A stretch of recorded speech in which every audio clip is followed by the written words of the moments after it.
So we'll go ahead and turn that 3 half turns. 1, 2, and 3. And then we're going to go back to the unit still with it in the off position and pull the trigger again. And now we hear the sound of that propane as well. It may not be visible on the video, but it's a slightly, you can tell there's more fuel running through this gun than just the oxygen. We'll go ahead and pull it again, and you hear it.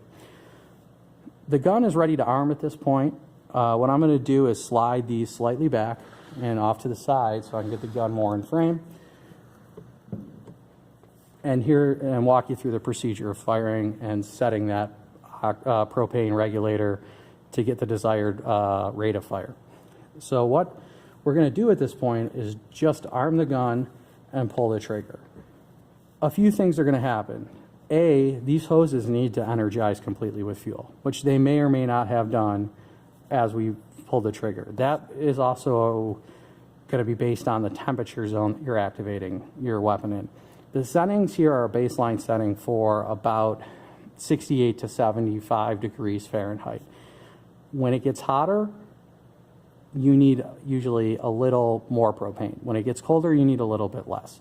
So depending on what temperature you're in, you may have to adjust this propane if you're not getting the rate of fire you want off the beginning.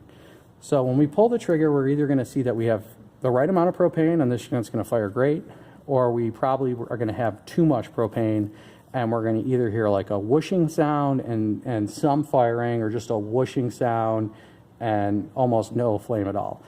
So all we're going to do is pull our hand off the trigger, come over to the regulator, and then we'll depress the trigger again and we'll start taking propane out by turning it counterclockwise. While we do that, this unit should start to clear up its firing rate and we'll get a standard rate of fire. And then once we're kind of where we want it, we'll go ahead and take our hand off that, release the trigger, wait a couple seconds, pull it again, and make sure it stays there. What you're looking for is that tone of sound. If there's too little propane, it'll have more of a high-pitched pinging sound.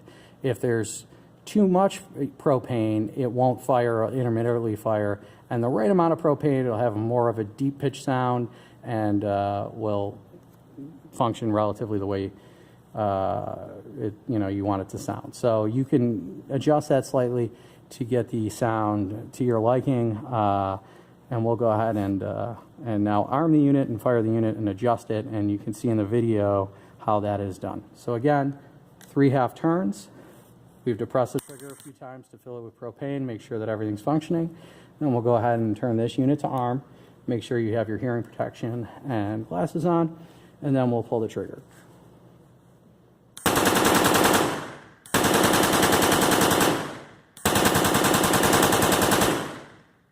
Okay, so in this setting, we don't need to really adjust the propane. It seems to be functioning fine. So I'm going to go ahead and add too much propane to simulate what that would look like.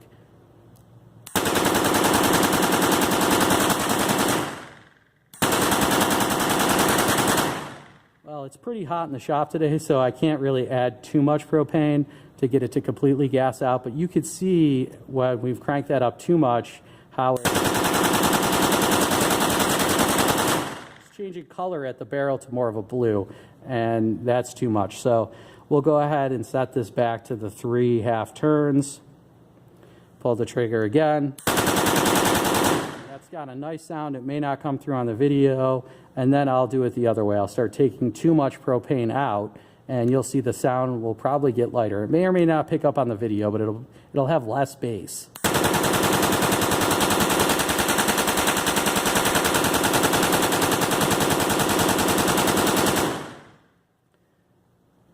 So once we have that set where we want, we're good to go. We can go ahead and zip up the bag, close it up, head out into the field and see what's going on. Now, the amount of propane that you need is going to be a function of the oxygen pressure.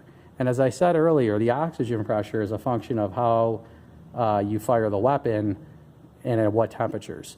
So that pressure can rise or fall depending if you're holding the trigger down for extreme amount of time. So it's always a good idea to check the oxygen pressure after firing the weapon for, 20 to 30 seconds like we just did. And we could see that our oxygen pressure is actually raised about 6 PSI.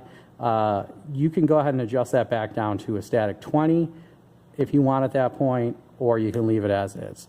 Remember, the lower the oxygen you set it, closer to 20 that you can keep it, the longer that bottle's going to last. I'm not going to adjust it right now because we're going to go ahead and do a disassembly, but if I were taking it out into the field, I probably would adjust it down to 20 and leave it there.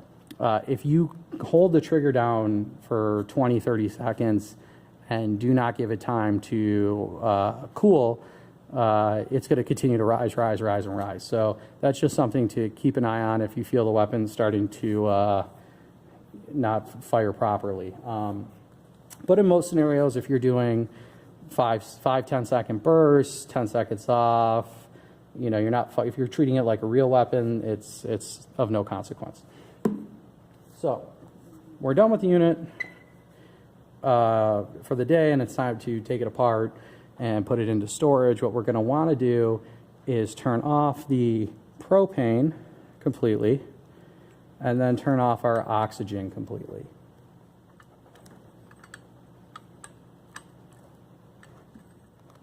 I was opening it, but we'll close it.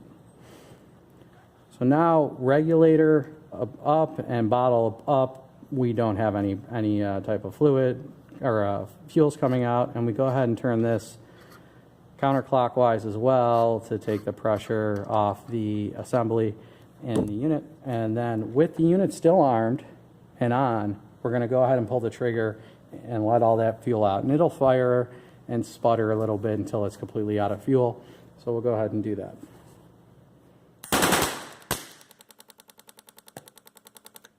So now we're not hearing any more fuel come out of the unit.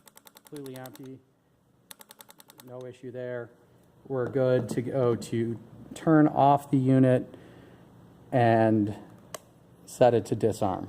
At this point, I like to come over here with the wrench and disconnect these hoses. I'll usually start with the propane, keeping in mind, I'm sorry, let me move this out of the way so it's visible. Keep in mind again that this is reverse thread, so it's going to seem like we're tightening it. Unscrew it.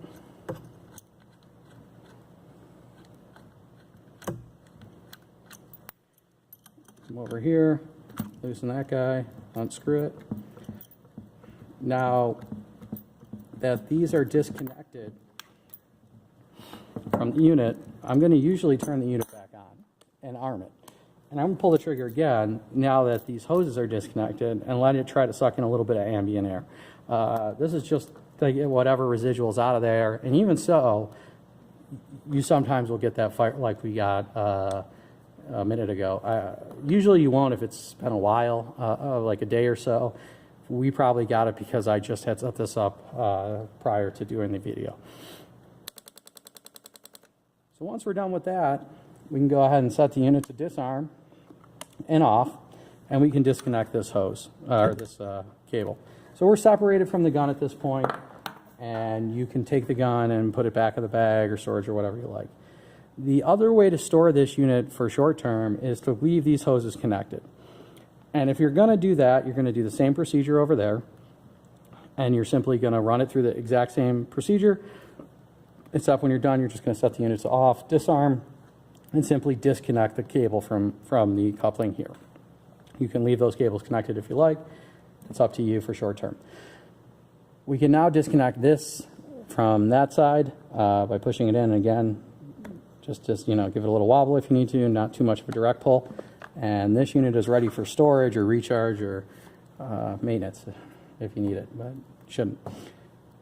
All we have left to do at this point is disconnect our bottles from the regulators. I don't like to leave these connected.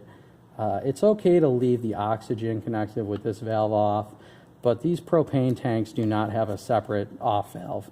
So I don't like to leave this on there because all it would take is that to allow gas to escape. So what I typically do is just disconnect it by unscrewing it from here. If you've been using it all day or several bottles, this sometimes can get tight from the condensation back and forth, and you may need to grab it with a pair of adjustable pliers or cloth or something, and just unscrew it from the bottle itself.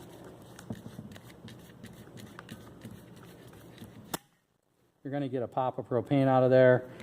That's completely normal. That's just what's stuck in the regulator up to there. And then again, just make sure that this is off, and that's ready for storage. We're going to go ahead and disconnect this bottle as well, just because we're not going to be using it for a while, and we may need to refill it. And all you have to do is go ahead and grab that adjustable wrench, loosen it up. You might hear a hiss of gas as well come out. Completely normal, just what's stuck in the regulator. And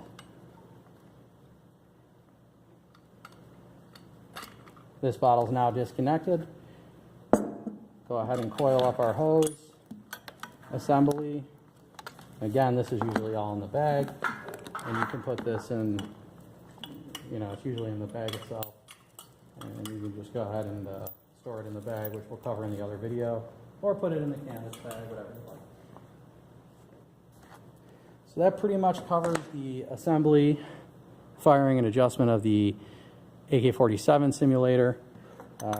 If you have any questions, concerns, or comments, give us a call or an email, and we're happy to walk you through what you need. Thanks again. Take care.